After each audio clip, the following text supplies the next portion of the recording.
Umaga po, brothers and sisters. So bago po tayo magsimula ng ating pag-aaral, samahan niyo po ko na yumuko at manalangin.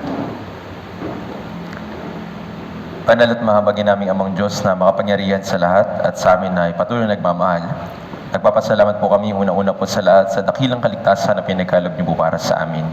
Salamat po aming Ama na kahit na hindi po kami karapat-dapat sa inyong kaharian, dahil sa lahat ng aming mga kasalanan, ngunit po sa napakalagang dugo ng Panginoong Jesucristo na dumanak dun sa krus, ay nalinis ang lahat namin mga kasalanan at nagkaroon po kami ng pag-asa na makakapasok na po kami dyan sa inyong kaharian at makakasama po kayo ng pangwalang hanggan. Kaya sa tuwing naalala po namin ito ay labis-labis po kami nagpapasalamat. Sa oras po na ito, pinagpapasalamat din po namin sa panibagong pagkakataon na binibigay niyo po sa amin para makinig ng iyong salita. Pakiusap, ngayong oras po na ito, dinadalangin din po namin na tulungan niyo po kami sa aming pakikinig upang matanggap po namin yung biyaya na nais niyo pong ibigay po sa amin. At nawa, ang matatanggap po namin biyaya ay maging kalakasan po namin sa aming Christian life upang mabuhay sa natitira po namin buhay ito sa mundong ito para po sa inyong malawalahating kalooban.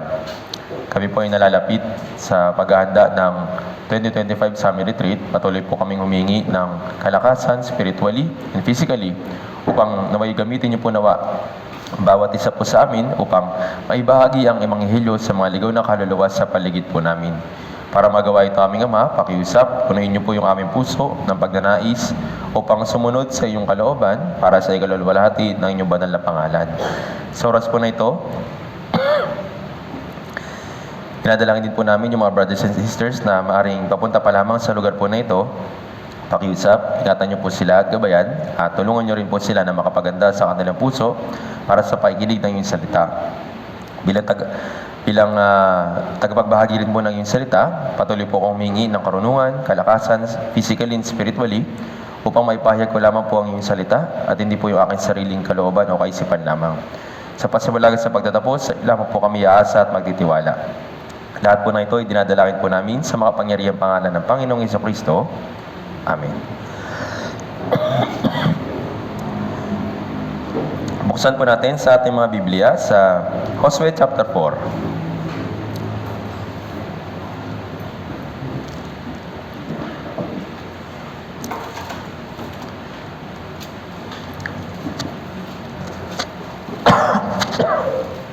Excuse me po.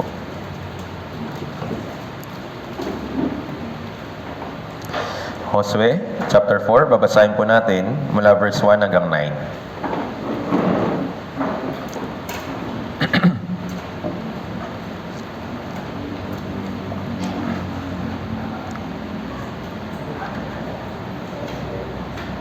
Josue or Joshua chapter 4, verse 1 hanggang 9. Babasahin po natin ito ng sabay-sabay at dahan-dahan.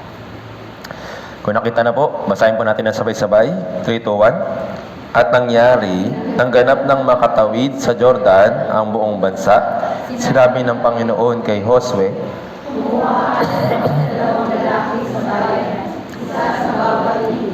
at inuutos ninyo sa kanila, kayo ng 12 bato, mula rito sa gitna ng Jordan, mula sa dakong matatag at tinatayuan ng mga paa ng mga pari, at dalhin ninyo ito at ilapag sa dakong tinigilan ninyo sa gabing ito.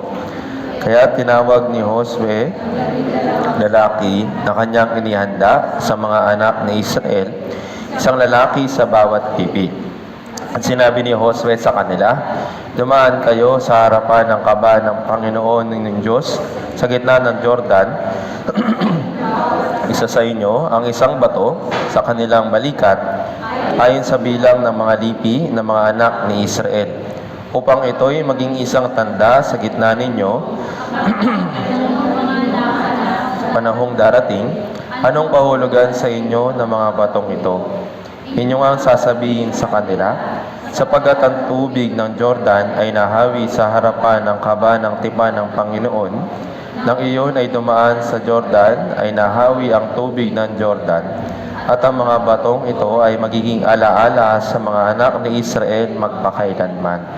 Ginawa ng mga anak ni Israel ang ayon sa iniutos ni Josue at pumusan ng 12 bato mula sa gitna ng Jordan, gaya ng sinabi ng Panginoong Jesus. At kanilang dinala sa dakong kanilang tutuluyan at inilapag ang mga iyon doon. At si Josue ay nagpasalansan ng 12 bato sa gitna ng Jordan sa dakong tinayuan ng mga paa ng mga pari na nagdadala ng kaba ng tipan. At ang mga iyon ay naroon hanggang sa araw. So muli, magandang umaga po, brothers and sisters. Kamusta po kayo? So salamat din po sa panalangin po ninyo para sa kalusugan ko at medyo naging okay na rin yung aking kalagayan at nakaka-recover na rin yung aking boses at yung aking dibdib dahil nung nakaraan ay talagang nahihirapan po ako sa pagsasalita, nahihirapan po ako sa pag-deliver ng salita ng Diyos, pero naniniwala po ako na ito'y tulong ng Diyos at syempre ng mga panalangin ng mga brothers and sisters para sa isang manggagawa o isang minister para magawa kung ano yung kalooban ng Diyos. So hindi lang po ko yung makakatanggap ng biyaya dahil po sa pagsunod sa kalooban ng Diyos, kundi yung mga brothers and sisters na nakibahagi at nagsakripisyo at syempre nanalangin para sa mahalagang gawain ng Diyos, para sa Bible seminar o kung ano man na gawain, bawat isa ay makakatanggap din ng gantimpala. So hindi po ako yung magbibigay sa inyo ng gantimpala, pero yung Diyos, nakaready siya sa pagbibigay ng gantimpala para po sa inyo. At kapag na-receive na natin yun, ay talagang lubos tayo magpapasalamat sa Diyos. At ngayon, nagpapasalamat din po ako sa mga brothers and sisters na hindi lang nakibahagi, kundi syempre, tumulong sa panalangin para sa paghahanda para sa summer retreat. So natapos po yung ating first batch at second batch na advanced activity ng paghahanda para sa summer retreat doon sa retreat center. At talagang napakarami pong kailangan gawin, pero dahil po sa tulong ng Diyos at dahil po sa puso ng mga brothers and sisters na makibahagi sa gawain po na ito, unti-unti pong naihahanda yung ating retreat center para sa malawakang evangelism. Pero bagaman nagawa na natin yung ilang bahagi, pero pa pong mga kulang at meron pa rin mga kailangan ihanda para sa gawain po na ito. At syempre, higit sa lahat, sa paghahanda natin sa mga material na bagay, isa pa sa dapat natin ihanda ay yung ating puso at yung mga ligaw na kaluluwa na naisiligtas ng Diyos sa pamamagitan natin. Kahit na napakaganda ng retreat center, naihanda lahat, pero kung hindi naman natin gagawin yung ating pagsisikap para magdala ng mga ligaw na kaluluwa sa harapan ng Diyos, baliwala po ito. Naintindihan po. Kaya natin ito ginagawa ay para sa mga ligaw na kaluluwa, para ma-accommodate sila kahit papano para sa paikinig ng salita ng Diyos. Yes, maraming kulang sa retreat center, maraming kulang sa pag-prepare. Pero naniniwala po ako na yung Diyos ay kayang kumilos dun sa kaligitnaan ng mga mahihirap na sitwasyon para tulungan yung mga ligaw na kaluluwa para sila ay maligtas. Kaya yung summer retreat ay napakalaking chance para sa bawat isa sa atin na makita yung kapangyarihan ng Diyos sa ilalim ng mga ganitong klaseng sitwasyon, sa ganitong klaseng panahon.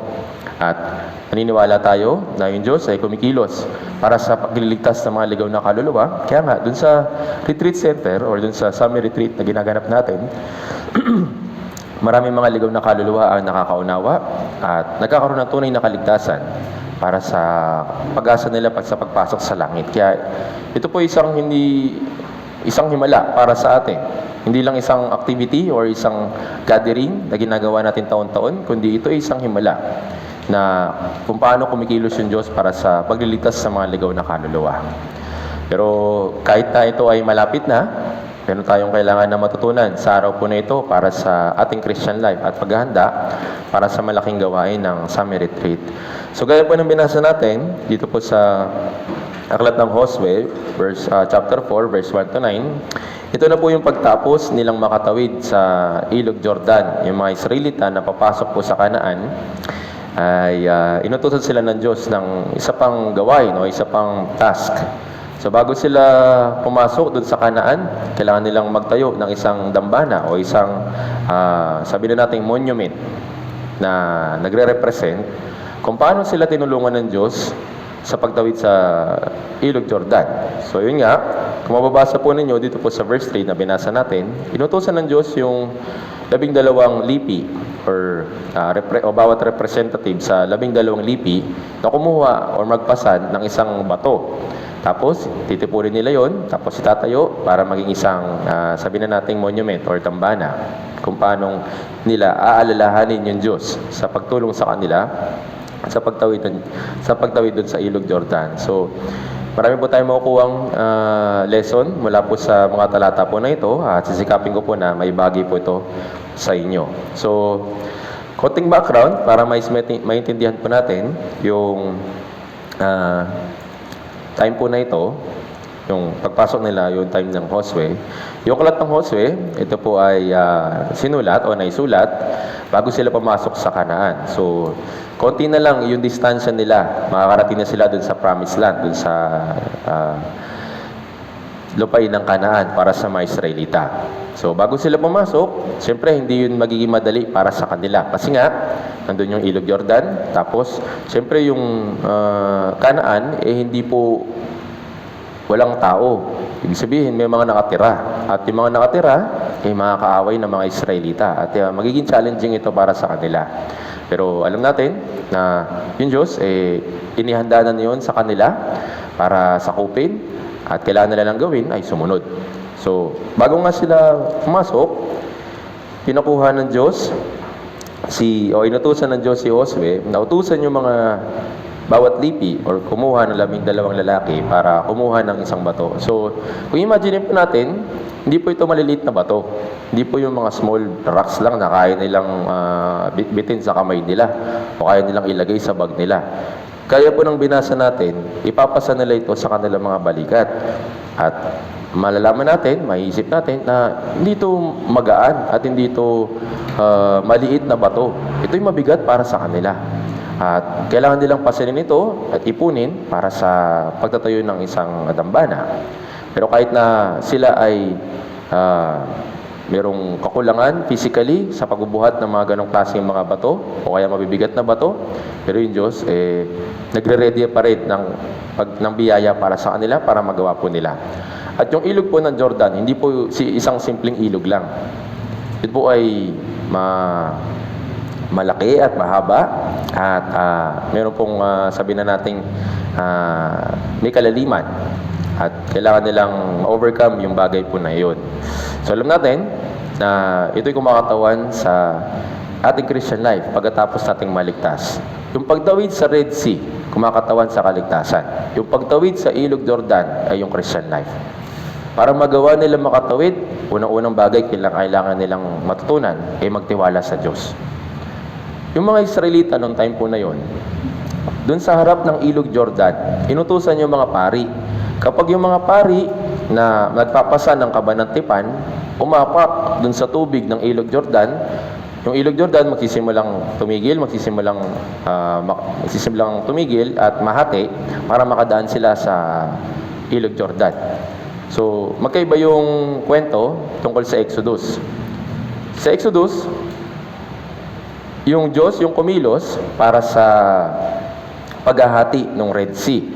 Nagpadala siya ng malakas na hangin, yung east wind, para makadaan yung mga Israelita at makatawid sila dun sa Red Sea. Pero dito po sa tagpo po ng Ilog Jordan, kailangan mo nilang una tumungtong sa tubig bago gumawa ng himala yung Diyos.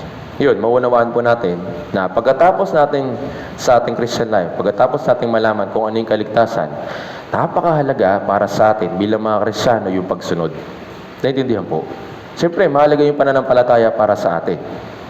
Pagkatapos ng pananampalataya, ano yung next step? Sumunod.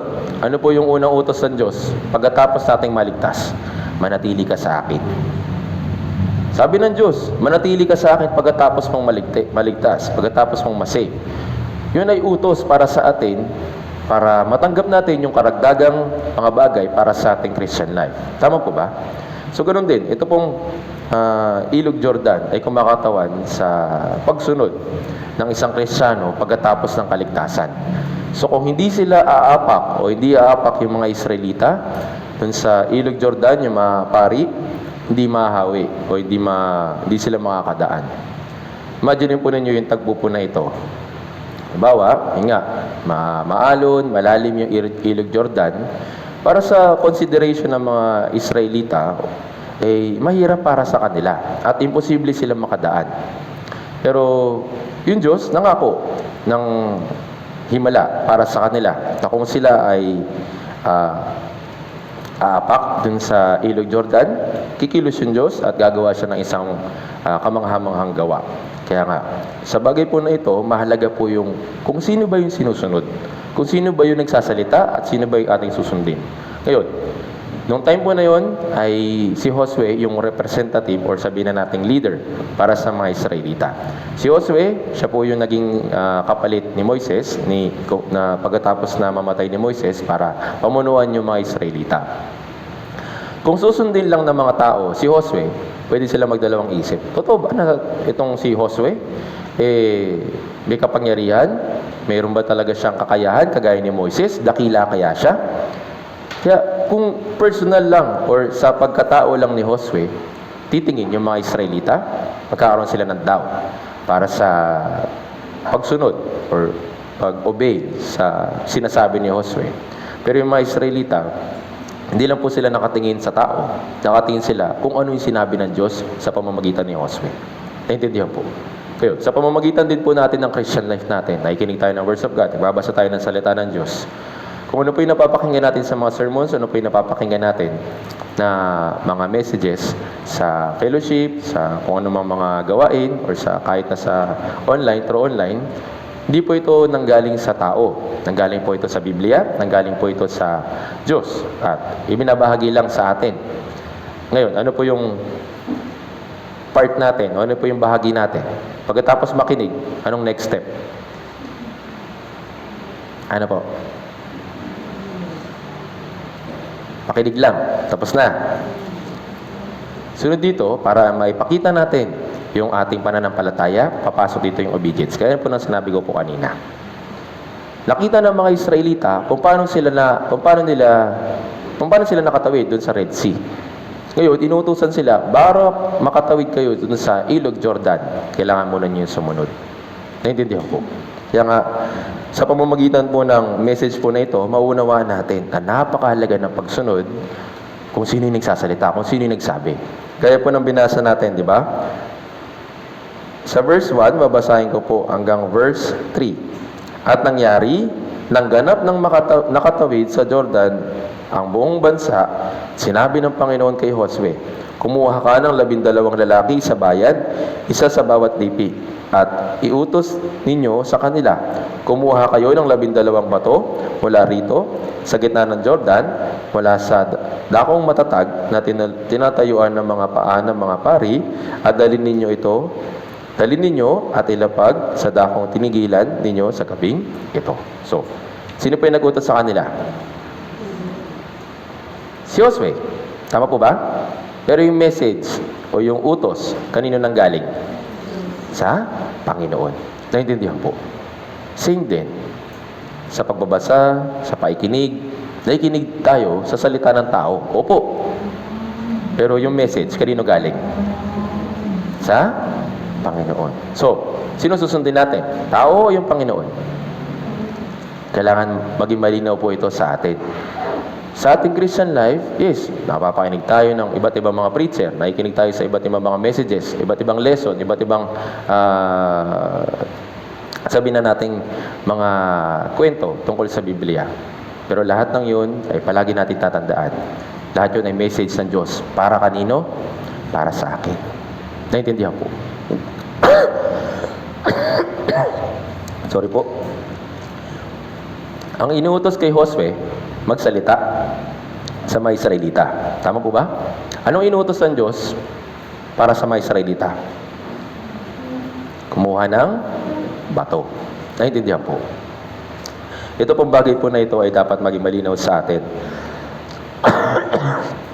Kung kanino una nanggagaling yung message para sa ating Christian life. Kaya nga, mahalaga para sa atin na mag-focus palagi sa words of God para malaman sino ba yung kaninong message ba nanggagaling. Naintindihan po. So yun nga, yung mga Israelita, inutusan sila ni Josue na kumuha ng 12 bato. At mahalaga para sa atin yung pagsunod ayon sa sinabi. Naintindihan po. Hindi lang sumunod kasi sinabi. Naintindihan po? Kundi sumunod kung ano yung sinabi. Naintindihan po? Bigyan ko po ng halimbawa. Yung mga Israelita, ano po yung isa sa mga sabi na nating katigasan ng ulo na ginagawa nila nung sila ay nasa ilang? Halimbawa, dun sa mana. Dun sa mana, kailangan nilang kumuha ng sapat na isang omer para sa kanila. Tama po ba? Kaso nga lang, may mga Israelita na kumuha ng sobra. Ano po nangyari dun sa sobra? Nakain ba nila? Mas naging higit ba sila kaysa sa iba? Hindi. Ano po nangyari dun sa sobra? Nabulok, nasira. Bakit? Ano pong message na makukuha po natin doon? Sumunod kung ano lang yung sinabi. Naintindihan po. Kailangan natin maunawaan itong bagay po na ito at kalakip nito ay yung pagtitiwala kung ano yung sinabi. Pagtitiwala sa sinabi at pagtitiwala kung ano yung sinabi. Naintindihan po. Sa atin bilang mga Kristiyano sa ating Christian life, sinusunod natin kung ano yung salita ng Diyos. Maring sa isip natin, para bang imposible, para bang ang hirap-hirap. Ito po mga bagay na pinapautos sa atin ng Diyos. Pero tandaan lang natin, sundin kung ano yung sinabi. Naintindihan po. Minsan, bilang mga tao, pinapagana natin yung consideration natin sa pagsunod sa salita ng Diyos. Tama po ba? Kapag papairalin natin yung sarili nating idea o sarili nating sabi natin speculation or kaya understanding sa mga bagay-bagay, dito tayo nahihirapang sumunod. Pero, kung susunod tayo, ayon lang sa sinabi, makikita natin yung himala ng Diyos. Bigyan po kayo ng halimbawa. Lucas chapter 5.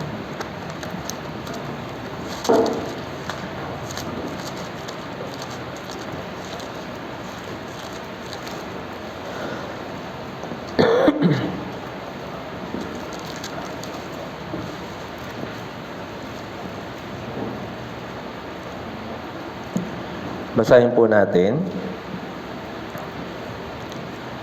yung chapter 5, verse 1 hanggang 5. Lucas chapter 5, verse 1 hanggang 5. Basahin po natin sabay-sabay. 3, 2, 1. Samantalang sinisiksik si Jesus ng napakaraming tao upang makinig ng salita ng Diyos, siya'y nakatayo sa tabi ng lawa ng Genesaret. Nakikita siya ng 12 na nasa tabi ng lawa.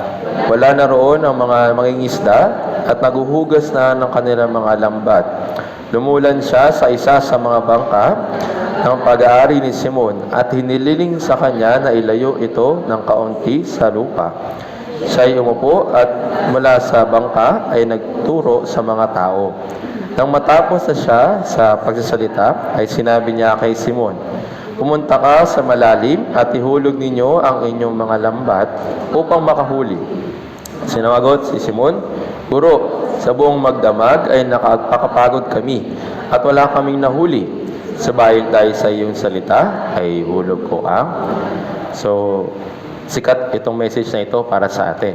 At paunawan natin at mareremind sa atin na sumunod kung ano yung sinabi. Para kay Pedro at yung kanyang mga kasamaan, nagpakapagod sila sa pangingisda. Kaso nga lang, sa kasamaang palad, dahil sa siguro matumal yung isda nung time po na yon, wala silang nahuli. Magdamag silang nagpakapagod para manghuli ng kanilang kabuhayan. Tama po ba? Pero anong sabi ni Jesus? Punta ka ulit doon sa lugar kung saan ka nangingisda, tapos ihulog mo yung lambat mo. Anong unang naging reaksyon ni Simon? Ano po? Niloloko mo ba ako? Magdamag na kaming nagpakapagod. Magdamag na kaming nagsikap na mangisda. Pero wala kaming nahuli. Pero ano po yung kasunod na sinabi niya? Subalit? Napakahalaga po ng word po na ito, subalit. Pero, dahil sinabi mo, susunod ako. Naintindihan po. Sa atin, sa Christian life natin, maring may mga bagay na inuutos sa atin ng Diyos na mahirap. Halimbawa, yung Matthew chapter 6, verse 33. Yung word po na yun, madali po bang sundin o mahirap? Madaling basahin, pero mahirap sundin. Tama po ba? Kapag nandun na tayo sa sitwasyon na sinasabi sa atin na unahin natin yung Diyos, naisip natin, paano kung ganito? Paano kung ganyan? Wala kaming ganito. Wala akong ganyan. Palagi niyo pong alalahanin yung salitang subalit. Subalit, dahil sinabi ng Diyos, gagawin ko. Subalit, kahit na mahirap para sa akin na sundin, subalit sinabi ng Diyos, gagawin ko. Naintindihan po. Mahalaga para sa atin kung sino yung nagsasalita o sino yung nag-uutos para sa atin. At ano yung inuutos niya, sa mahalaga po na bagay na ito, kailangan po natin i-consider ito sa ating Christian life. Naintindihan po. Kagaya ni Pedro o kagaya ni Simon. Pagkatapos yung sumunod, nabigo ba siya? Maring sa isip niya, nagdadalawang isip pa siya. Talagang magdamag na kami ng isda eh. Pero wala kami nakuha, magdamag na. Siguro talagang pagod na sila, yung iba mga kasama nila sumuko na, nagliligpit na ng mga lambat. Pero si Pedro, sumunod kahit na mahirap para sa kanya. Kahit na imposible para sa kanya, pero nagtiwala siya kung sino yung nagsabi. At sinunod niya kung ano lang yung sinabi. Naintindihan po. Kaya nga, verse 6, basahin natin ng sabay-sabay. 3 to 1. Nang magawa nila ito, nakahuli sila ng napakaraming isda. Halos masira. Halos masira yung kanilang lambat.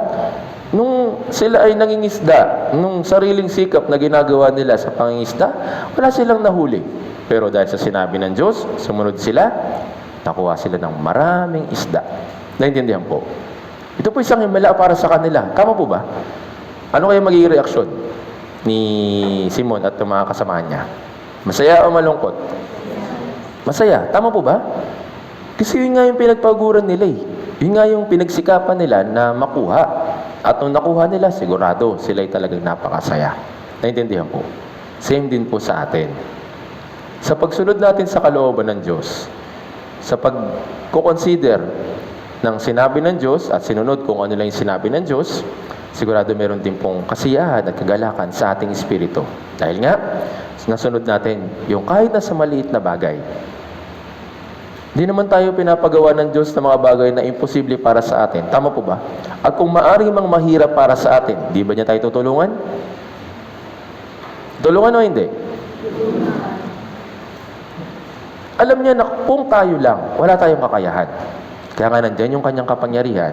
Anong kailangan natin gawin? Sumunod lang. Naintindihan po.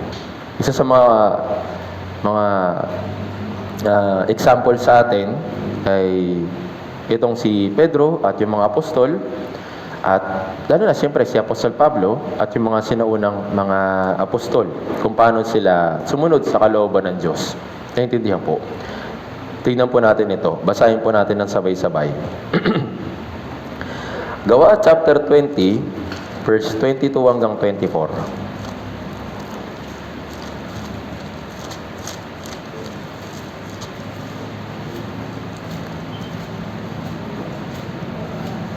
Gawa chapter 20, verse 20 hanggang 24.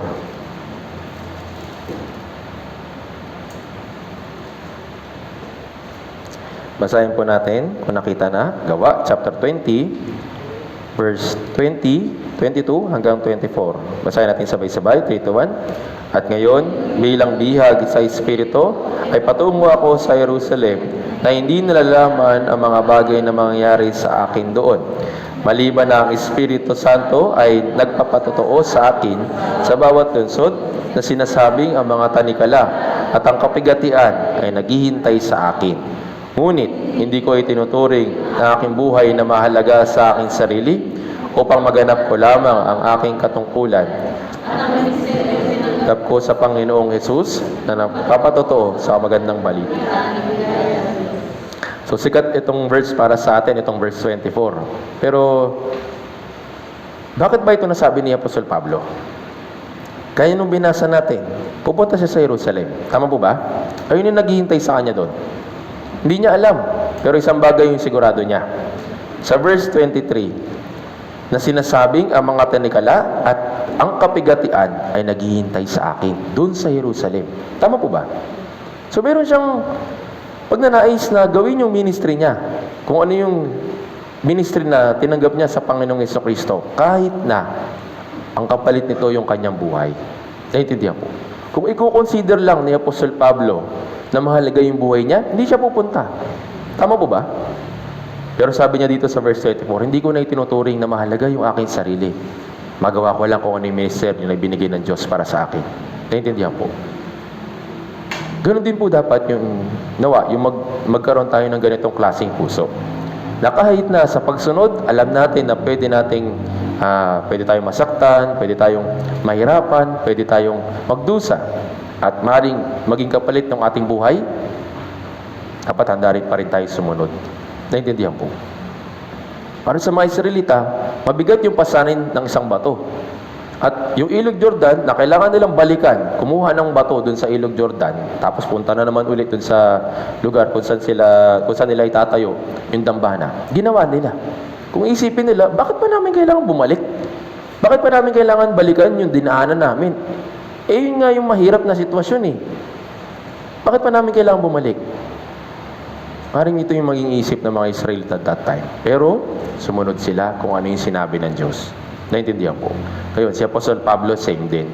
Si Apostol Pablo ay naging ministro o naging nakatanggap ng ministeryo para ibahagi sa mga ligaw na kaluluwa yung ebanghelyo. Kahit na yung kapalit yung buhay niya.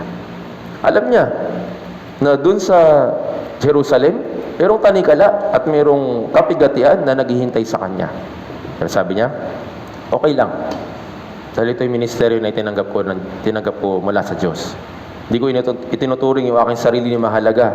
Magawa ko lang, umaganap ko lamang ang aking katungkulan at ministeryo yung tinanggap ko sa Panginoon. Naintindihan po. Sa pagsunod, kailangan alam natin kung sino yung nag-utos. At alam natin kung ano yung sinabi o inutos sa atin. At yung puso, na kahit na tayo yung mahirapan, tayo yung magkaroon ng kahirapan o kapigatian, eh, dapat ready rin tayo. Naintindihan po. Kung alam lang natin yung utos, pero hindi rin tayo susunod dahil sa sarili nating idea, sarili nating consideration, hindi tayo makakasunod ng lubos.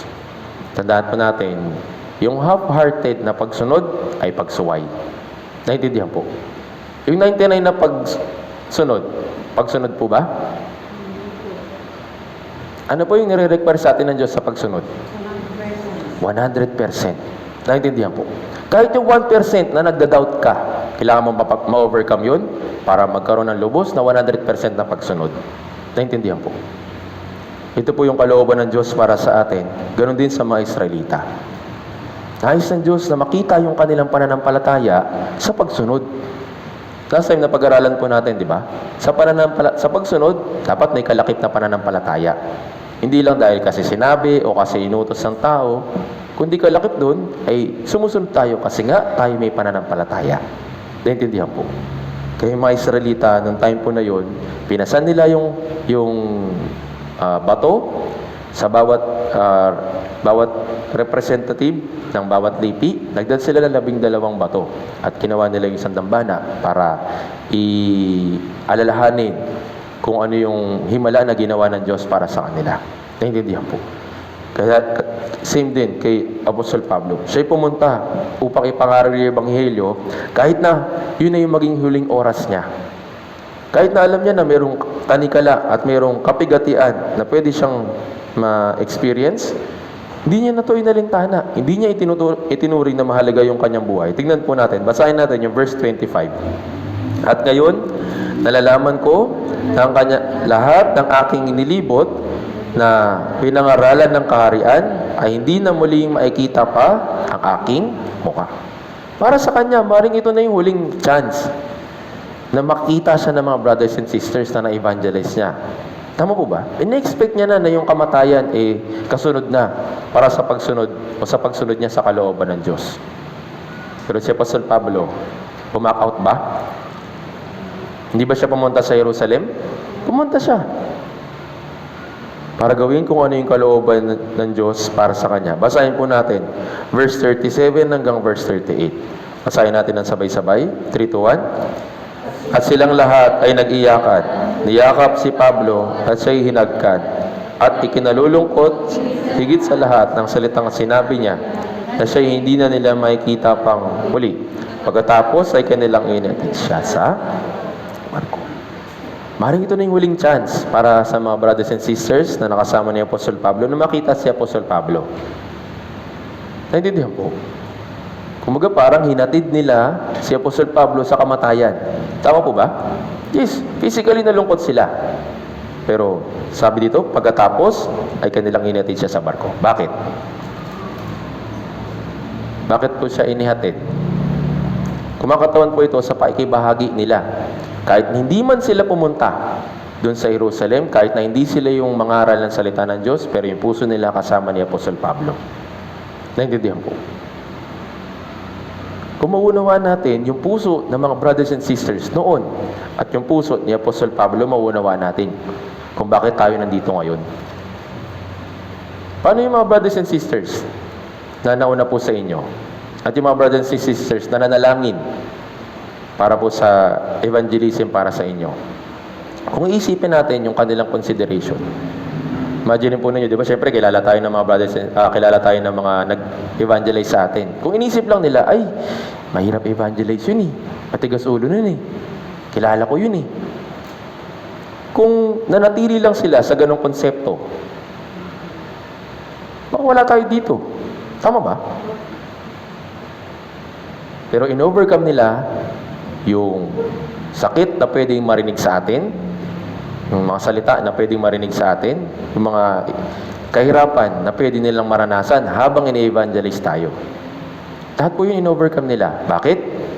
Kasi nga meron silang puso na nais kang tulungan para ikaw ay magkaroon ng pag-asa. Kung paano sila nagkaroon ng pag-asa.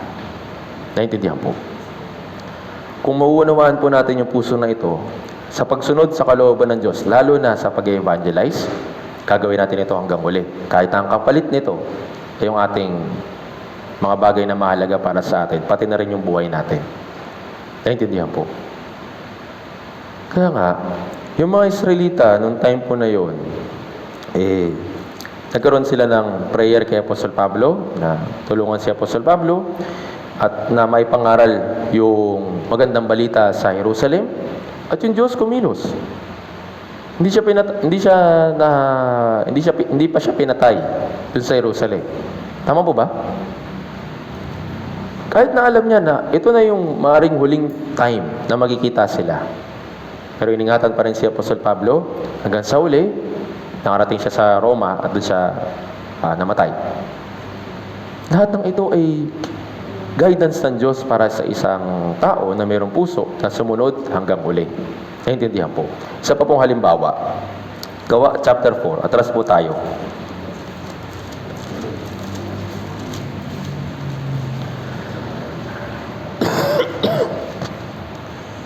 Gawa chapter 4. Basahin po natin. Medyo mahaba po ito. Verse 1 hanggang verse 20. Gawa chapter 4, verse 1 hanggang 20. Basahin po natin ng sabay-sabay kung nakita na po. 3, 2, 1. Habang si Pedro at si Juan ay nagsasalita pa sa taong bayan, lumapit sa kanila ang mga pari, ang pinuno sa templo, at ang mga Saduceo, na lubhang nayayamot sapagkat nagtuturo sila sa mga tao at nagpapahayag na kay Jesus ay may muling pagkabuhay sa mga patay. Sila'y kanilang dinakip at ibinilanggo hanggang sa kinabukasan sapagkat noon ay gabi na. Ngunit marami sa mga nakarinig ang sumampalataya at ang bilang nila ay mga 5,000. Nang sumunod na araw, ang kanilang mga pinuno, ang matatanda, ang mga iskriba, at si Anas na pinakapunong pari, si Caiphas, si Juan, si Alejandro, at ang buong angkan ng pinakapunong pari. Nang kanilang mailagay na ang mga bilanggo sa gitna nila, sila'y kanilang tinanong, sa anong kapangyarihan o sa anong pangalan ninyo ginagawa ito?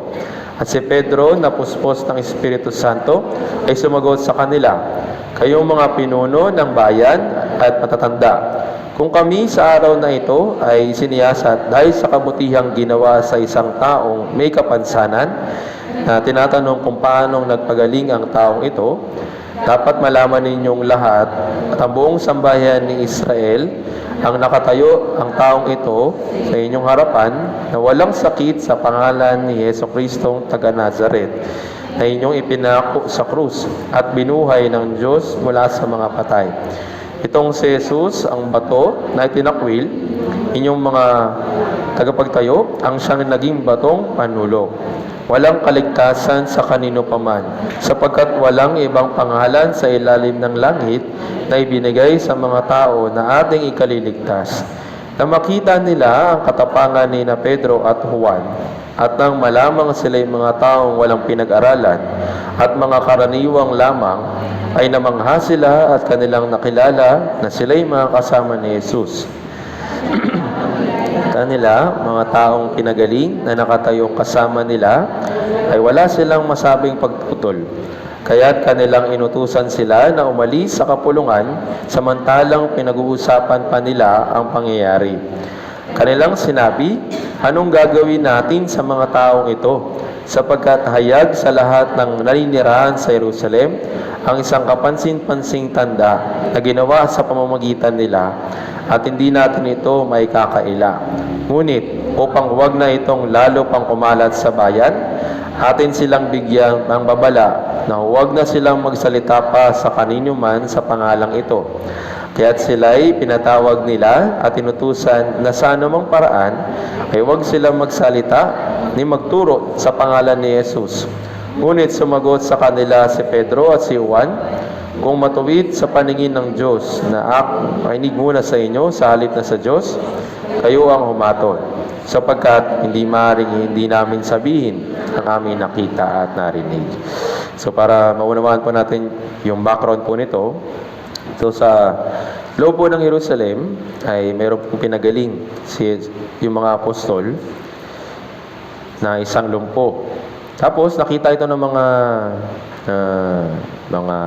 Saduceo, mga Fariseo, at gaya ng sinabi dito, yung buong bilang ng mga pinakapunong pari.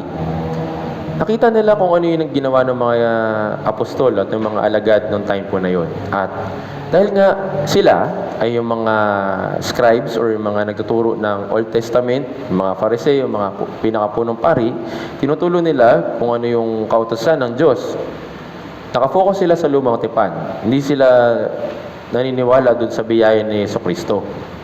Kaso nga lang ito po mga mga sabihin natin mga iskriba at mga pariseo, pinagbawalan yung mga apostol na ibahagi yung magandang balita sa mga taga Jerusalem o taga Israel.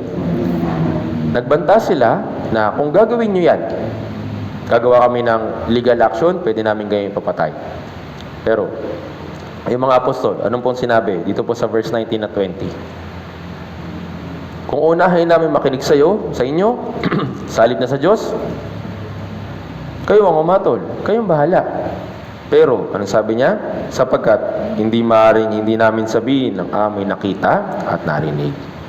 Sa pagsunod sa kalooban ng Diyos, lalo na sa pagbabahagi ng Ebanghelyo, maaaring may mga tao sa panahon natin ngayon at kahit na sa mga family members natin ay talagang tumutol or umusig sa atin sa pag-evangelize. Maaaring sabihin nila, di yan totoo. Kalokohan yan. Huwag kayong magpapaniwala din sa mga Koreano. Huwag kayong magpapaniwala din sa mga tao na yan. Kung tama sila, sundin natin sila. Pero tama ba sila? Niloloko lang ba tayo ng mga taga-ibang lahi? Hindi po. Yung message na napakinggan nila ay message din na pinapakinggan natin ngayon. Tama po ba? Kaya mauunawaan natin na ito ay may katotohanan. Kaya nga sinusunod natin. Kaya pinag-aaral natin, pinapakinggan natin. Kasi nga ito ay totoo. Naintindihan po. Ngayon, sabi sa mga alagad, sabi sa mga tagasunod ni Jesus, mga apostol, hindi pwedeng hindi namin sabihin kung ano yung aming nakita at narinig. Dahil kami mga saksi ni Jesucristo. Sila yung dapat mag-testify para sa mga tao, para sila'y maligtas. Naintindihan po. Tayo po. Hindi po tayo saksi ni Jehovah dahil yun yung mga Israelita. Pero sino tayo? Tayo po mga Kristiyano, mga saksi ni Kristo. Naintindihan po. Tayo po yung dapat na mag-testify sa mga tao sa paligid natin kung sino si Jesus Christ. Sabi nga dito sa verse 12, walang kaligtasan sa kanino paman sapagkat walang ibang pangalan sa ilalim ng langit na ibinigay sa mga tao na ating ikaliligtas. Kailangan natin ipakilala si Jesucristo sa kanila. Naintindihan po. Para magawa nilang makilala si Jesucristo, kailangan natin sabihin yung ating nakita at narinig. Naintindihan po.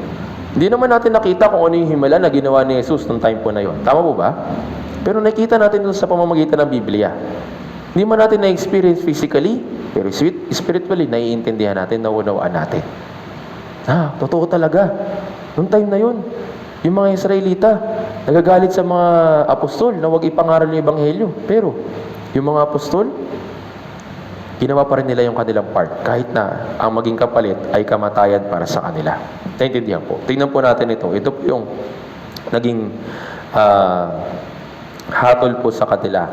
Gawa chapter 5, abante po tayo, verse 40 hanggang 41.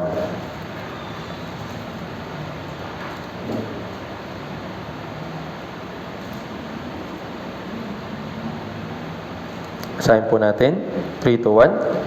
Sila'y napaniwala niya na maipatawag nila ang mga apostol.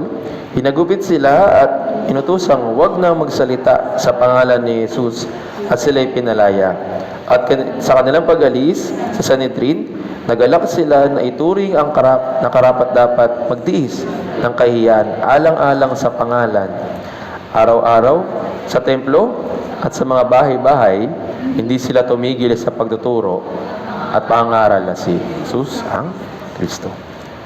Ano po yung nangyari sa kanila sa verse 40? Pinatawag sila ng mga apostol, hinagupit sila at inutusang huwag na magsalita sa pangalan ni Jesus at sila'y pinalaya. Pero ano pong naging puso ng mga apostol nung na-experience nila yung paghagupit at yung pagbabawal sa kanila sa pag-evangelize? Ano po yung naging reaction nila? Verse 41, ano pong sabi? Nagalak sila. Bakit? Nagalak sila na itinuri na karapat dapat magtiis ng kahiyan alang-alang sa pangalan. Hindi po sila na-discourage, hindi po sila nasira ng loob dahil na-experience nila yung physical na kahiyan o physical na kahirapan. Sa halip, mas naging malakas pa yung kanilang kalooban, mas nag-alab yung kanilang puso at nagkaroon sila ng kagalakan. Oo, karapat dapat lang ito. Dahil sa ginawa ni Jesus, hindi pa ito makakaabot sa sakripisyo na ginawa ni Jesus para sa akin. Kaya kung sakali man na ako ay pahirapan ng ganito, hindi ko dapat ikahiya, kundi dapat ako magalak. Naintindihan po. Sa pagsunod natin, meron po mga kahirapan, may mga pagdurusa na pwede tayong maranasan. Ano po yung dapat na maging reaction natin? Ano po? Yes, normal sa atin na mahirapan. Normal sa atin. Dahil meron tayong katawan. Bilang mga tao ay talagang nakakaranas tayo ng mga kahirapan, physically, emotionally, at minsan intellectually. Pero bilang isang Kristiyano, ano po yung dapat natin maging reaksyon sa mga kahirapan na ito? Kagalakan. Naintindihan po. Maring isipin ng iba, nagagalak ka pa, iinuusig ka na nga ng pamilya mo. Masaya ka pa, sinasabihan ka ng masasakit na salita. Maring isipin nila talaga mga baliw tayo eh. Tama ba?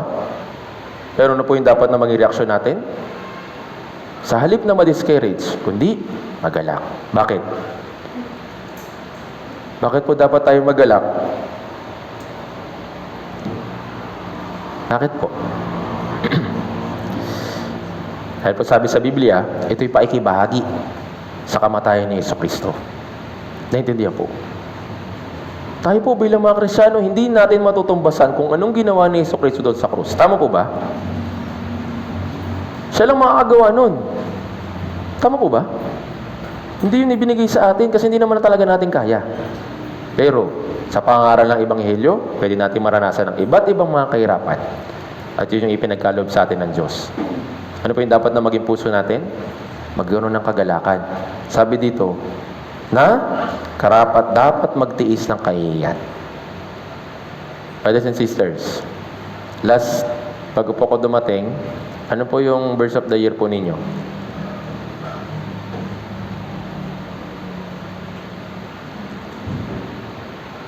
Bago po ako dumating, yung January, tama. June pala, June. January 2024, ano po yung main verse po ninyo?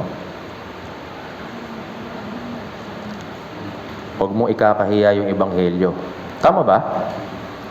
Mali ba? Ako. Tagasan po ba kayo? Hindi nyo po naalala yung verse of the year po ninyo, 2024? Sabi dun, nung nabasa ko po yun, tama. Huwag ikahiya yung ebanghelyo. Huwag ikahiya yung pangaral ng ebanghelyo. Bakit? Alam ni Apostol Pablo na sa panahon natin ngayon, may mga brothers and sisters na, yes, naligtas, pero nahihiya na mag-evangelize. Kaya sabi niya, huwag niyong ikakahiya. Naintindihan po. Ngayon, sa pangaral ng ebanghelyo, sa pagkatry po ninyo na mag-evangelize, nahihiya po ba kayo, brothers and sisters? Diyahe naman. Baka sabihan nila akong pastor, baka sabihan nila ako na, ay, banal-banal. Baka isipin nila, nagayuma ako ng mga ministro, nagayuma ako ng mga Koreano, kaya kung sino mang nagtuturo sa church na yon. Kaya, siguro next time na lang. Ano po yung dapat na maging puso natin? Nagalak, naituring, na karapat dapat magtiis ng kahihiyan. Yes, maririnig natin yung mga bagay na yun. Pero yung dapat na maging puso natin, mayroong pagtitiis. Naintindihan po. Maring isa sa mga uusig at isa sa mga magsasalita ng mga nakakahiyang bagay ay yung mga family members natin. Tama po ba? Pero ano po yung dapat na maging response natin? Sa puso natin, dapat tayong magalak. Bakit? Nagibahagi tayo sa pagtitiis ng kahihiyan. Alang-alang sa pangalan ni Jesus. Naintindihan po. Ngayon, meron po bang nagbabawal sa atin para mag-evangelize? Meron po ba nanguhuli? Meron po ba nagpapapatay na nag-evangelize sa mga nag-evangelize? Meron po ba? Wala naman po, di ba? Kung meron, okay lang na talagang magdalawang isip tayo na i-reconsider na baka pag ginawa ko ito, ito na yung katapusan ko. Pero wala naman eh. Tama po ba? Pero ano po yung minsan na nag-hold back sa atin? Ano pong sabi dito? Yung kahihiyan. Yung kahihiyan na sabihin mo man lang sa kaibigan mo kung sino si Jesus, sabihin sa kanya kung anong ginawa ni Jesus. Dito tayo minsan nagiging nag-hold back sa ating pag-evangelize kasi nahihiya. Pero ang dapat natin maging puso, huwag mahiya, magtiis sa kahihiyan. Naintindihan po. Mamaya maputol na yung pagkakaibigan namin pag isinare ko si Jesus Christ sa kanya eh. Baka mamaya, hindi niya na ako pansinin. Baka mamaya, maubos na yung kaibigan ko kasi sabi nila, weirdo ako. Kung talagang naintindihan mo kung ano yung kaligtasan, kung alam mo na kapag sila hindi naligtas, siguro isasantabi natin yung lahat ng kahihiyan. Tama ba? Tandaan po natin na may mga tao na ibinigay yung kanilang buhay para sa atin, para lang tayo ay maligtas. Tapos tayo, hindi naghahanda na ibigay yung ating sarili para sa iba, para sila rin ay maligtas. Kaya huwag nawa sana tayo dumating sa point ng mga tao na tinalikuran yung kanilang pananampalataya kasi nga, nahihirapan na. Isa po sa mga example natin sa Biblia, di ba? Si Demas.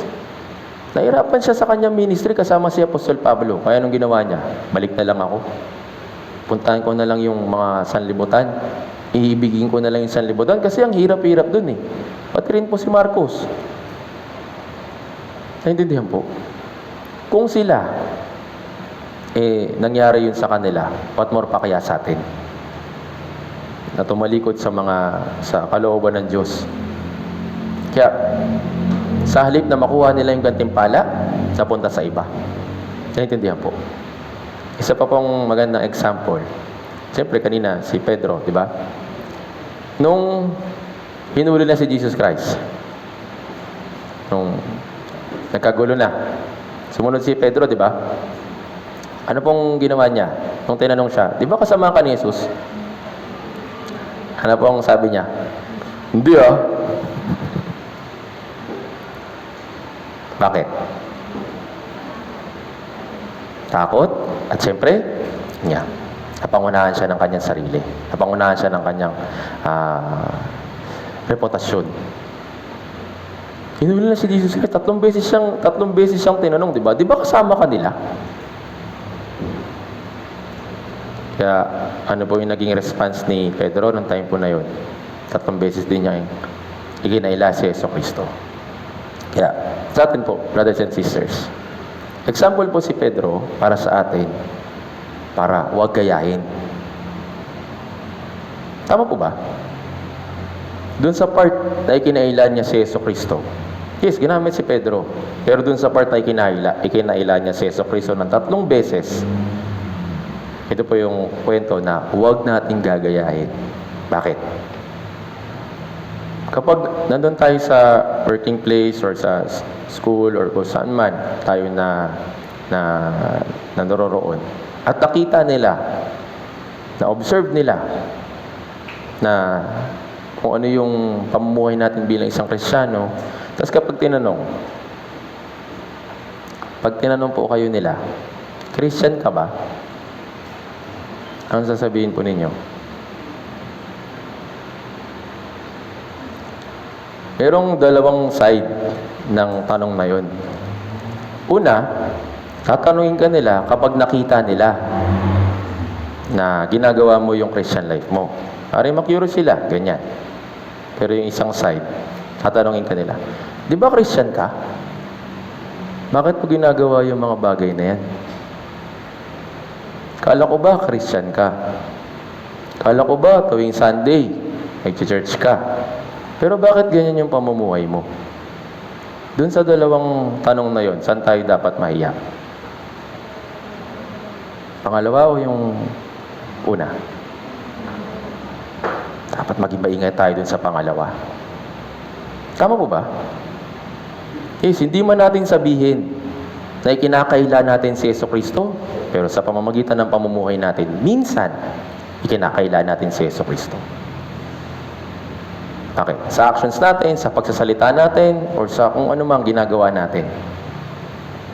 Hindi man tayo maging kagaya ni Pedro sa nagsabi na ikinaila si Jesus, pero sa actions natin, kailangan natin maging maingat. Bakit? Sabi dito, nagalak sila na ituring na karapat dapat magtiis ng kahiyan, alang-alang sa pangalan. Ibig sabihin sa Panginoon. Kaya sa halip na sila ay ma-discourage, sa halip na sila ay huwag nang gawin kung ano yung evangelism, pinagpatuloy pa rin nila. Naintindihan po. Kaya ingatan po natin yung brothers and sisters, kung pang-araw-araw natin pamumuhay bilang isang Kristiyano. Maaaring merong magtanong sa inyo o ma-curious kung anong klaseng Kristiyano ka. Pero maaaring may mga tao din na pipiliin na lang na huwag maligtas kasi nakikita nila yung ating mga hindi magagandang gawain. Pero pong kasabihan, kilala po ninyo si Mahatma Gandhi sa India? Sabi niya, gusto ko naman ng Kristyanismo, pero ayoko sa mga Kristiyano. Bakit? Mali Kristiyano yung nakita niya eh. Tama ba? Mga peking Kristiyano. Kaya, sayang na hindi ko alam kung naligtas rin ba si Mahatma Gandhi, pero dun sa statement niya na yun, pwede rin mag-reflect sa atin. Baka mamaya, may mga tao sa paligid natin na okay naman sa Kristyanismo, pero yung magiging Kristiyano na katulad natin, ayaw nila. Last time, meron po tayong Wednesday sermon, di ba? Na sabi po doon na yung mga Kristiyano, yung pinakasinungaling tuwing linggo. Naalala niyo po yun? Bakit? Hindi naman siguro lahat. Pero nung napakinggan ko po yun, nung nabasa ko po yun, i-reflect ko yung sarili ko. Baka mamaya isa rin ako dun. Na nagiging Sunday Christian lang, o kaya yung sabihin na nating makalamang Kristiyano. Na pag after ng gawain, o kaya after ng Sunday service, balik sa makamundong gawain. Balik sa kung anumang mga kinasanayan o kinagisnan, actions. Kaya, nireflect ko yung sarili ko na kung ano man yung mga bagay or mga kilos na hindi nagpapakita ng pagiging Kristiyano, kailangan kong alisin, kailangan kong baguhin. Kasi maraming nakatingin sa akin. Maraming mga nag-o-observe sa atin. Hindi man nila tayo kinakausap, pero maraming tumitingin sa atin. Nilulook forward tayo. Kaya ano pong dapat nating image na ipakita? Image ng tunay na Kristiyano. Naintindihan po. Kaya, sa pagsunod, ito po yung napakahalaga. Pagsunod kung sino yung nagsalita, pagsunod kung ano yung sinabi, at pagkatiwala kung ano yung sinabi. Naintindihan po. Kahit na merong kahihiyan, merong mga bagay na mahirap para sa atin, kung yung pag-evangelize ay kalooban ng Diyos, kailangan rin pa natin gawin. Katulad din nila Priscilla at Aquila, konti lang yung description tungkol sa kanila. Pero sila, ipinain yung kanilang sariling liig para lang makapag-evangelize ng mga ligaw na kaluluwa. Imagine po ninyo na yung sitwasyon nung time na yon nasa Rome or nasa Roma na meron ng mga Roman soldiers na nag-search ng mga Kristiyano or mga sabihin natin grupo nung time na yon, at kapag nahuli sila, papatayin sila. Imagine po ninyo yung tagpo nila Priscilla at Aquila. Alam nila na pwede silang mahuli sa ginagawa nilang fellowship, sa ginagawa nilang pagtitipon-tipon. Pero para makasurvive yung ilang Kristiyano, para may pagpatuloy pa rin yung pangaral ng Ebanghelyo, sila na lang yung nagpahuli. Tama po ba? Ipinayan yung kanilang sariling leeg. Sabi nila, takas na kayo. Pag nahuli tayo, sama-sama tayong mamamatay. Pero huwag kayong mag-alala. Magpatuloy kayo sa pangaral ng Ebanghelyo, kami na lang yung magpapahuli. Ganun po yung ginawa nila para makarating yung kaligtasan o yung Ebanghelyo sa panahon natin ngayon. Naintindihan po. Kaya, yung mga tao po na nagkaroon ng ganitong klaseng puso, hindi nila itinuring yung kanilang sariling buhay na mahalaga, hindi magawa lang nila kung ano yung kalooban ng Diyos. Naintindihan po. Yun, yung mga Israelita, balikan natin yung kwento dun sa verse na binasa natin. Yung kanilang pasan-pasan na bato, ito po si Yesu Cristo. Gaya po ng sinabi, dito po sa Gawa chapter 4, verse 11. Sabi po dito, itong si Jesus, ang bato na itinakwil ninyong mga tagapagtayo, ang siya naging batong panulok. Gawa chapter 4, verse 11. Si Jesus, siya po yung bato. Nagre-represent sa mga Israelita para sa buong Israel na sila yung magpapakilala kay Jehovah sa lahat ng mga tao. Tayo naman po, pinagpapasan kay Yesu Cristo o sa kanyang krus para ipagpatuloy hanggang huli yung ministry na ibinigay niya sa atin. Kaya nga, meron tayong verse na kabisado or alam dito po sa Biblia, di ba? Pasanin niyo yung kanyang krus, sumunod kayo sa akin. Pasanin niyo yung krus araw-araw. Yes, hindi bato yung pinapapasan sa atin ng Diyos. Kasi alam niya na hindi natin kaya. Pero yung krus, meron tayong kanya-kanyang krus na ibinigay ng Diyos para sa atin, yun na eksaktong-eksakto para sa iyo. At yun yung kailangan mong pasanin, kailangan natin pasanin araw-araw. Naintindihan po.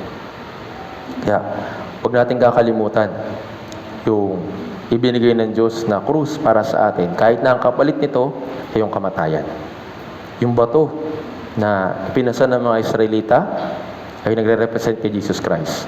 At yung sa atin naman na krus ay nagre-represent sa gawain ni Yesu Cristo para sa pangaral ng Ebanghelyo. Sa panghalimbawa ng pagbibigay ng kanyang sarili para magligtas ng iba. Kilala niyo po ninyo si Esther dito po sa Biblia. Kilala siya bilang isang maganda at good-looking na babae sa mga Israelita. Pero, merong mas magandang karakteristik si Esther na nakalagay po sa Biblia. Na kahit siya yung reyna noong time po na yun, yung kababayan niya na handang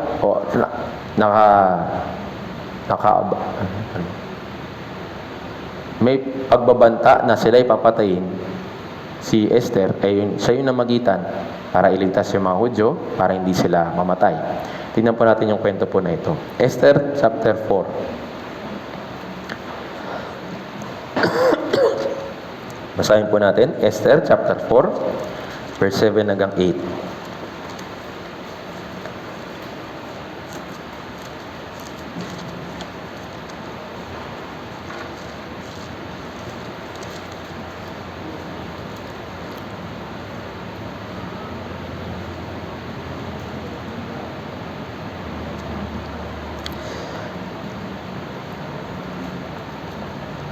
Basahin po natin, Esther chapter 4, verse 7 hanggang 8. Basahin po muna natin sabay-sabay. 3, 2, 1. Sinlaysay sa kanya ni Mordecai ang lahat na nangyari sa kanya at ang lahat ng salaping ipinangako ni Haman na ibabayad sa mga kabangyaman ng hari para sa pagpatay sa mga Hudyo.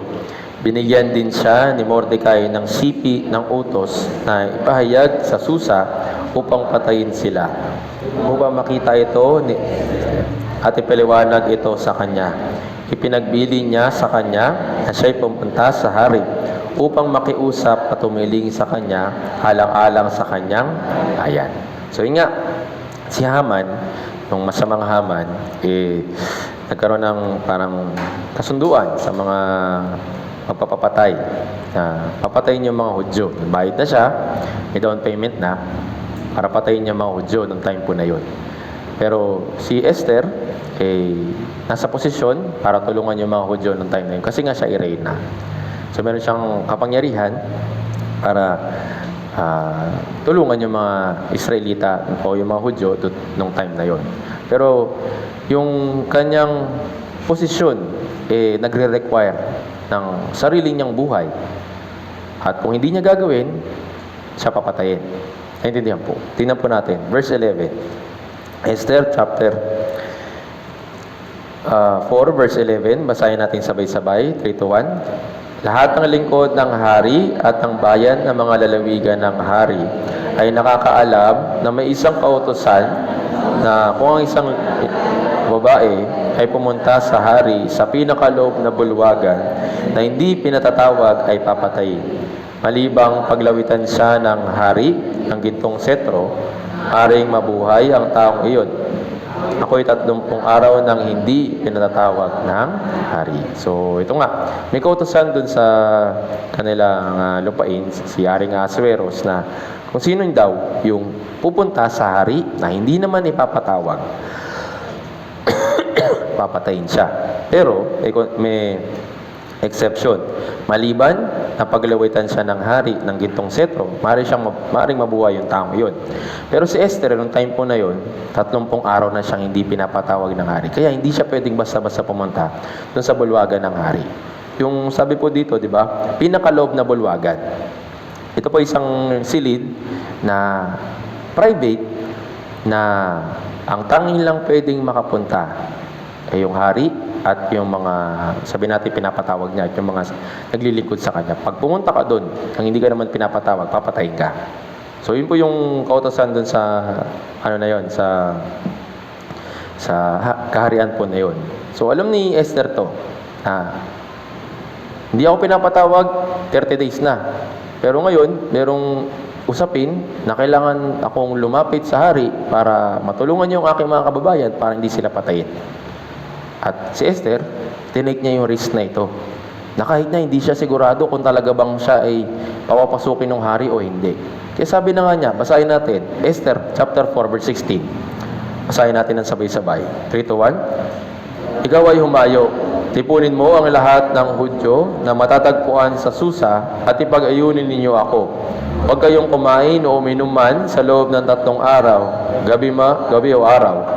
Ako at ang aking babaeng ay mag-aayon ring gaya ninyo. Pagkatapos ay pupunta ako sa hari, bagaman labag sa batas, kung ako ay mamatay. Sabi niya dito, okay lang. Kung ito naman ang kapalit ng aking kababayan o yung mga Hudyo, kahit na ang kapalit nito sa akin ay kamatayan, sabi niya sa uli, ako ay mamamatay. Ready siya para lang tulungan yung mga Israelita o yung mga Hudyo na makatakas dun sa nakaabang na pagpatay sa kanila. Same din para sa atin. Para magawa natin matulungan yung mga ligaw na kaluluwa sa paligid natin, palagi nating isipin yung worst case na pwedeng mangyari kapag tayo nag-evangelize. Kapag dun sa worst case na yun, napagandaan mo na, kahit anong mangyari, ready ka. Naintindihan po. Di ba, mahilig naman tayong mag-reconsiderate. Baka ganito yung sabihin niya, baka ganito, wala akong ganyan. Dun sa pinaka-worst case na senaryo na pwede mong isipin, yun yung paggandaan mo. Naintindihan po. Maaaring saktan ako, maaaring pagsalitaan ako na hindi magaganda, maaaring palayasin pa ako, mag-grounded ako, dahil sa pangaral ng Ebanghelyo, pag-share ng gospel sa pamilya ko, okay lang. I-ready ko yung sarili ko. Si Esther, niready niya yung kanyang sarili. Kung ako'y mamamatay, edi mamatay. Kung gawin nila yun sa akin, edi gawin nila sa akin. Kung pagsalitaan man nila ako ng hindi maganda, edi tatanggapin ko. Kung dun sa mga worst case ng pag-evangelize ay maihahanda yung ating puso, magiging ready tayo. Naintindihan po. Si Esther, alam niya na kung ano mangyari sa kanya, kaya nga pinagandaan niya.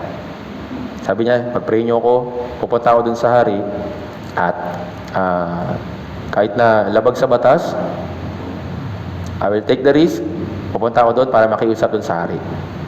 Ngayon, namatay ba si Esther sa kwento? Sino yung namatay? Si Haman.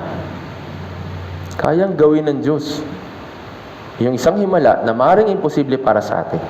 Tama po ba? Ang kapalit ng buhay ni Esther ay kapalit ng mga tao sa mga Israelita noong time na yun. Naintindihan po.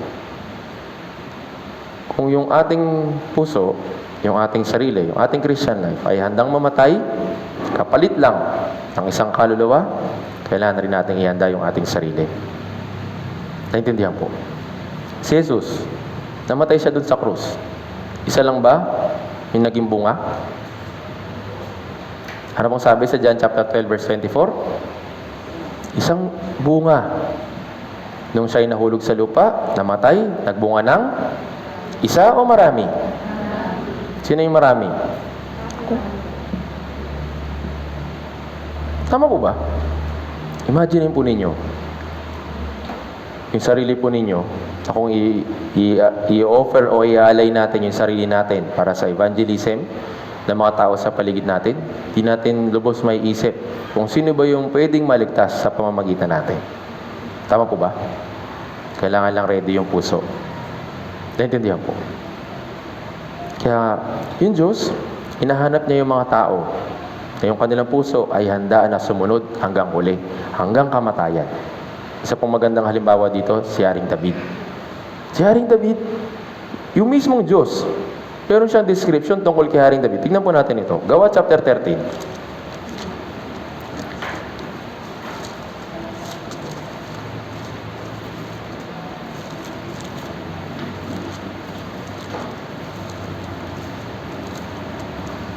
Gawa chapter 13, verse 22.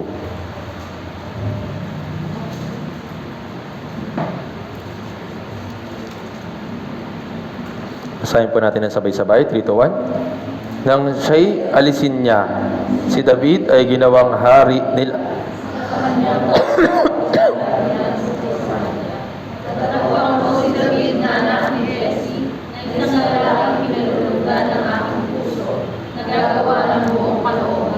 Ano pong sabi ng Diyos tungkol kay Haring David? Hindi lang siya magaling makipaglaban. Hindi lang siya tumalo kay Goliath. Hindi lang siya nagpabagsak ng mga kaharian. Pero si David, sabi diyan, natagpuan ko, si David na anak ni Jesse, na isang lalaki, kinalulugdan ng aking puso, nagagawa ng kalooban ko. Kaya po, brothers and sisters, ano po kayang gusto po ninyong makilala? Sa anong mga salita gusto po ninyong makilala dito po sa mundo? Si Brother A, siya yung nagsakripisyo para sa evangelism sa isang lugar. Si Sister, siya yung nag-alay ng kanyang sarili para isinakripisyo niya kahit na maraming kapalit para lang may palaganap yung evangelism sa lugar po na yun. Or, nakilala lang tayo ng isang brother na isang sister.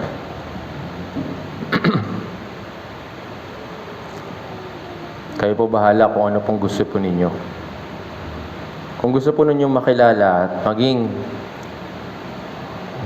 sabi natin, kapaki-pakinabang sa Diyos, yung puso po natin, palagi natin isipin at i-offer sa Diyos para sa pagsunod sa Kanyang kalooban.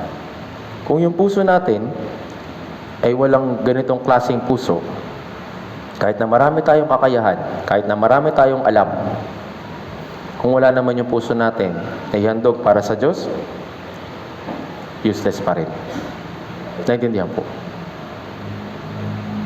Kaya nga palagi nating isipin kung ano yung kalagayan ng puso ko towards sa pagsunod sa kalooban ng Diyos. Ako ba ay isang lalaki o isang babae na kinululugdan ng puso ng Diyos na gumagawa ng kanyang buong kalooban? Palagi po ninyong isipin ito pong bagay po na ito.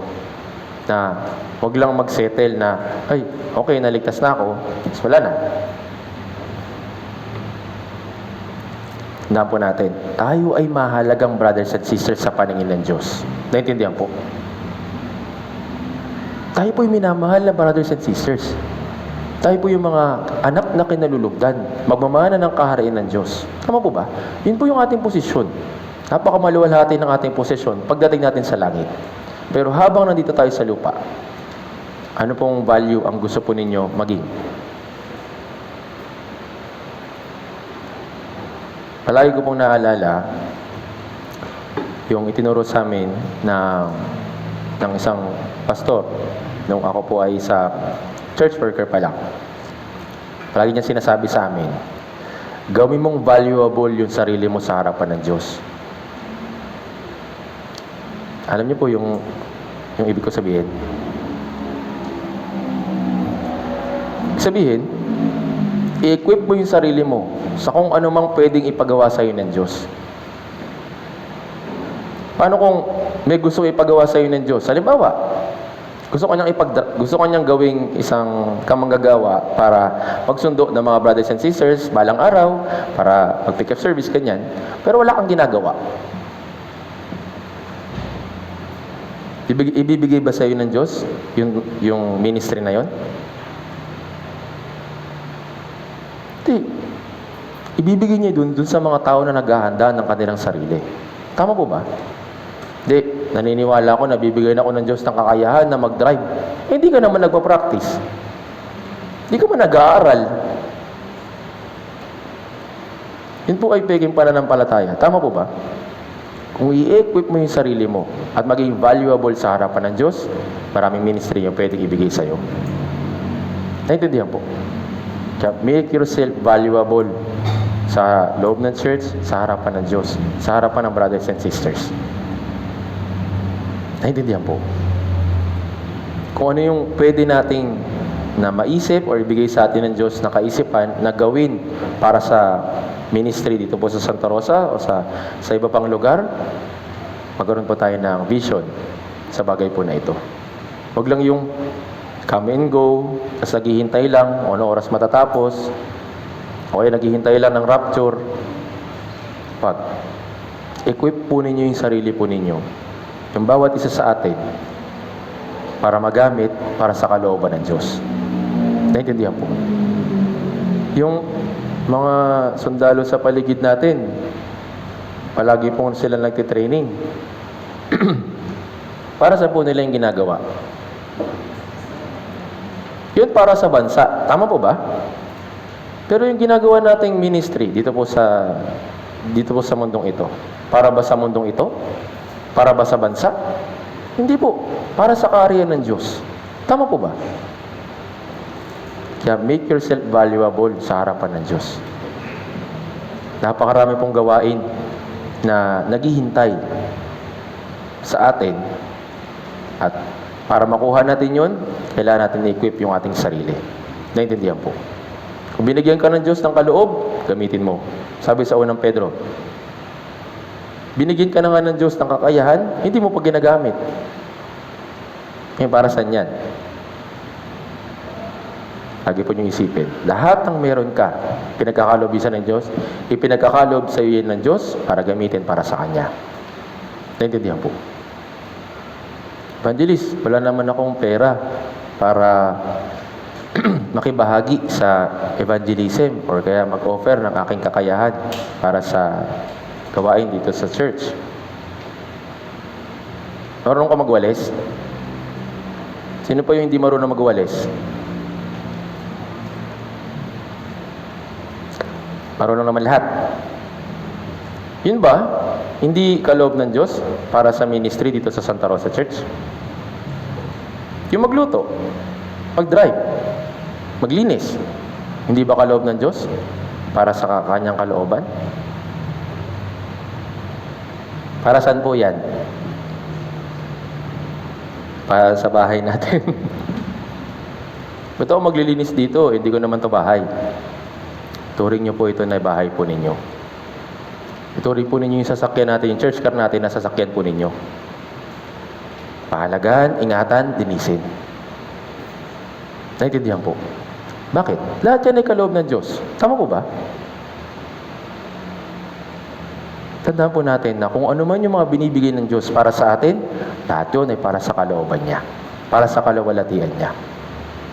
Yung mga kumakanta po dito sa harap, binigyan ba sila ng maayos na boses? Para lang bang mag-video okay? Hindi naman po, di ba? Binigay ng Diyos para gamitin mo para sa Kanya. Para luwalatiin yung Kanyang banal na pangalan. Naintindihan po. Kung ano man yung ibinigay sa atin ng Diyos na ministry, school, trabaho, kung ano man, lahat yun, gawin natin para sa kaluwalhatian ng Diyos. Basahin po natin ito. 1 Corinto chapter 10.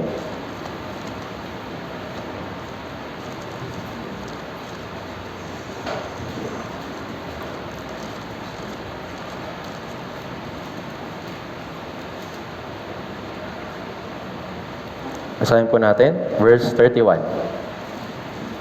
1 Corinto chapter 10, verse 31.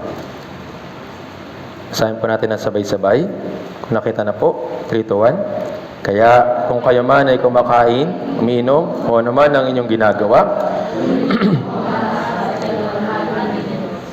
lahat ito ay gagawin natin para sa ikalawalhati ng Diyos. Naintindihan po. Ngayon, balikan po natin sa ating main verse. Josue, chapter 4. Ngayon, para saan ba nila ginawa yung dambana? O yung mga bato, ba't ba nila tinipon? Para saan ba yun? Josue, chapter 4, balikan po natin.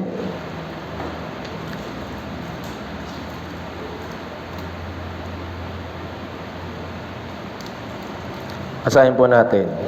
Josue, chapter 4, verse 21 hanggang 24. Basahin natin ang sabay-sabay, 3 to 1. At siya'y nagsalita sa mga anak ng Israel, Kapag tinanong ng inyong mga anak sa kanilang mga magulang sa panahong darating, anong kahulugan ng mga batong ito? Inyong ang ipapaalam sa mga anak ninyo na sinasabi, ang Israel ay tumawid sa Jordan ito sa tuyong lupa, sapagkat tinuyo ng Panginoon ninyong Diyos ang tubig ng Jordan sa harapan ninyo, hanggang sa kayo'y nakatawid. Gaya ng ginawa ng Panginoon ninyong Diyos sa dagat na pula, na kanyang tinuyo para sa amin hanggang sa kami ay nakatawid, upang makilala ng lahat ng mga bayan sa lupa na makapangyarihan ng kamay ng Panginoon, upang sila'y matakot sa Panginoon ninyong Diyos at pakilan. Para saan po yung pagtatayo nila ng dambana o yung mga bato, ba't nila kailangan gawin? Hindi po para sa mga Israelita lang. Ito po ay para makilala ng buong mundo kung sino si Jesucristo. Kaya yung sacrifice natin, yung pagsunod natin, hindi naman yun para sa atin, hindi naman yun para sa akin.